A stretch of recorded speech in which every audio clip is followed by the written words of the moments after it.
Hammaga salom azizlar. Kecha Yusuf akani storiasini ko'rganimda u kishiga ham yozishar ekan, uni 100 mingta уже подписчиги bo'ldi, xudo xolasa. Aytishar ekan, "Vayno, unday bunday" deb, u o'zini ishini yaxshi ko'rgani uchun unaqa narsalarga qiziqmayman, menga yozmanglar, o'zlaring qilinglar deb gapirdi.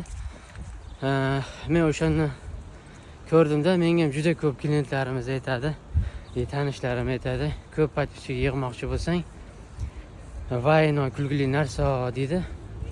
To'g'risi men uni uncha yoqtirmayman. Men maqsadim bloger bo'lish emas.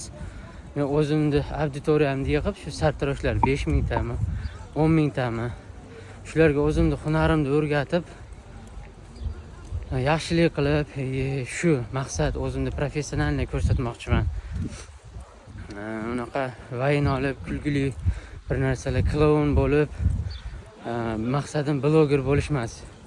Mayli 2 mingta bo'lsin, mayli 3 mingta bo'lsin, 5 mingta bo'lsin, lekin o'sha odamlar menga o'xshagan odamlar, meni auditoriyam shu ishini yaxshi ko'radigan, ishiga qiziqadigan odamlarni yig'moqchiman. Bir xillar aytadi, mana 1 yildan beri, 2 yildan beri video qo'yasan, подписчигing ko'p emas. Vayn olsang, kulgili narsa olsang, подписчигing ko'payadi dedi. Menga aslida подписчик ko'payishi shart emas, to'g'risida. Подписчик ko'payib bir bloger bo'lish maqsadim yo'q.